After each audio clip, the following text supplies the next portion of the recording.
The underlying truth of the stagnating economy of Canada.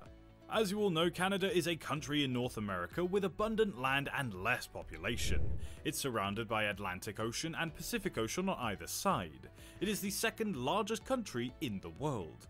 Canada is a developed country with a good amount of migration, but do you know that the economy is stagnating over the last few years and will continue to do so?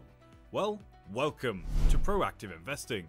Keep watching till the end of the video to know exactly what has happened to this American country. Hit the like button and subscribe to our channel for more such interesting videos. Canada's geographical surroundings have a negative effect on its economy. Since it's a very big country with less population, most of the people live in few urban areas. The rest is a tundra region with barren lands. Some of them aren't even used now, while some other are used for agricultural purposes. The population is highly concentrated on the southern border, close to America, where there is such a high chance for migration. But this is not the only reason for the stagnant economy in Canada, so let's look at them in detail. Another worrisome inflation statistic from Canada has confirmed that there is a severe problem with the Canadian economy. Spending is increasing quickly while production is not, which is why prices are rising quickly. Because company investments have been so low, the stock of productive capital per worker has decreased, and as a result, their economy's potential to produce is flatlining. Even the basic living standards of people living there have been severely affected by this. The fundamental issue is persistently poor business investment, which has been a long and high point of Canada's quarterly GDP statistics. The cumulative impact of low investment rates is visible on the national balance sheet accounts, which add up stocks rather than flows, the assets and obligations of individuals, corporations, and governments. The expansion of the labour force, the stock capital, and the rise in productivity are the three main forces behind economic growth. Productivity growth and capital stock growth frequently go hand in hand.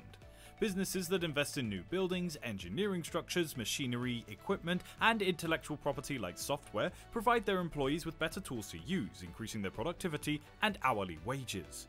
The country claims that its labour force is still expanding, according to the data, although at a slower rate than in the earlier decades.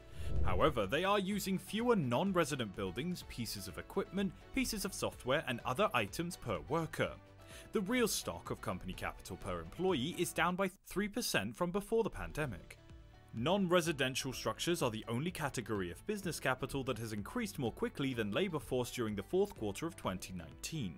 Other significant categories with lower capital per worker include engineering construction, machinery and equipment, and intellectual property products, which is the category of investment that COVID was thought to have encouraged to the point of potentially starting a new period of prosperity. According to Canadian economists, their economy is decapitalizing. The federal budget for 2022 did draw attention to the serious consequences of poor corporate investment, stating predictions that Canada's growth in living standards will place it last among OECD nations during the following 40 years. Federal increases since then, such as increased taxes on politically sensitive goods and services, decreased ceilings on the amount of interest that can be written off against business loans, and unconvincing proposals for new regulations about greenhouse gases, plastics, and competition law will, if anything, serve to further deter investment. In Ottawa today, more investment and strong economic growth appear to be low priorities. Canada will only experience GDP per capita growth of 0.7% a year between 2020 and 2030, according to the Organization for Economic Cooperation and Development, placing them among the last of the developed nations.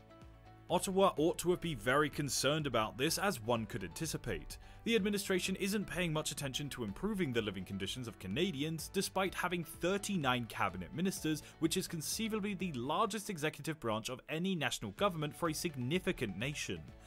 The majority of Canadian policymakers are essentially inattentive to productivity and obsessed with labour usage. Living standards and real wage growth are most heavily influenced by productivity growth, which is only constrained by the rate of technological change and the capacity of businesses and employees to innovate and adapt to it. Contrastingly, the rise of labour usage inherently constrains by demographics, labour force participation, and the number of hours worked each day. Due to the slow anticipated growth in labour productivity and a minor drag from the labour utilisation as the population ages, Canada will struggle to boost real GDP per capita throughout the 2020 to 30 period. Unfortunately, this decade is not an outlier.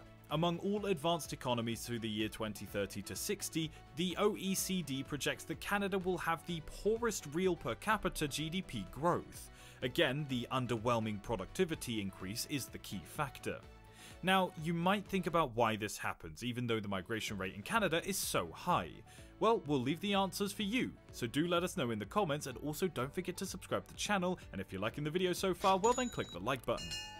Although skilled migration can be beneficial, it can also have negative consequences on home affordability, particularly in Canada. Even though it is a large country, the majority of its residents reside in a few major metropolises. For the past 20 years, Canadian towns have struggled with the rise in their housing costs, but it's now more obvious than ever. The money that firms could be using to invest in the capital is further starved as a result of rising land prices.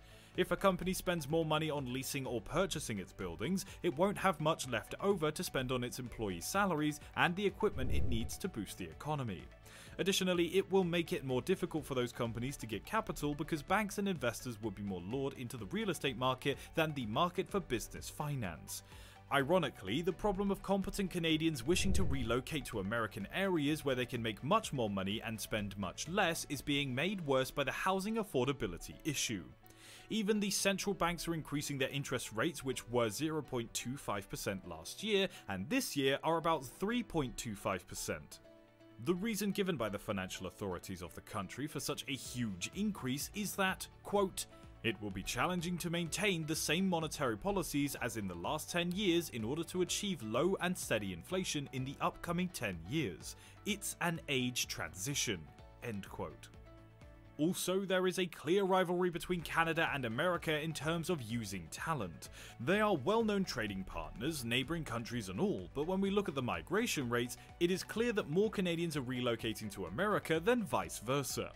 Despite the frequent social media threats to do so, just about 9,000 Americans come to Canada each year, compared to the approximately 45,000 Canadians who do so otherwise. The reason behind this is quite clear. The average salary in America is much higher than it is in Canada, so a person who wishes to earn more money will definitely choose America when compared to Canada, even though Social Security is not that high in America. Also, more tech booms are in America. We can't even think of another replacement for Silicon Valley. So whatever the situation is, we should accept that America has more resources and technological advancement than Canada. So from this analysis, it is quite clear that Canada has a shortage of skilled people. Due to their youth, inexperience in the workforce, and lack of work and life experience, the majority of Canadians begin their careers with relatively modest incomes.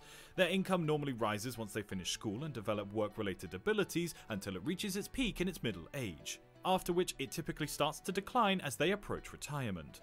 We live in a dynamic culture where the majority of us significant upward income mobility over the course of our lives, which is one of the great beauties of Canada. The conclusion that Canadian salaries have stagnated and that the inequality is on the rise is wholly untrue and overlooks this. We think Canadian policymakers need to reassess their priorities. It is time to stop focusing on boosting housing, lending and consumption and instead focus on creating a creative, high productivity economy that can significantly raise real earnings for the majority of people.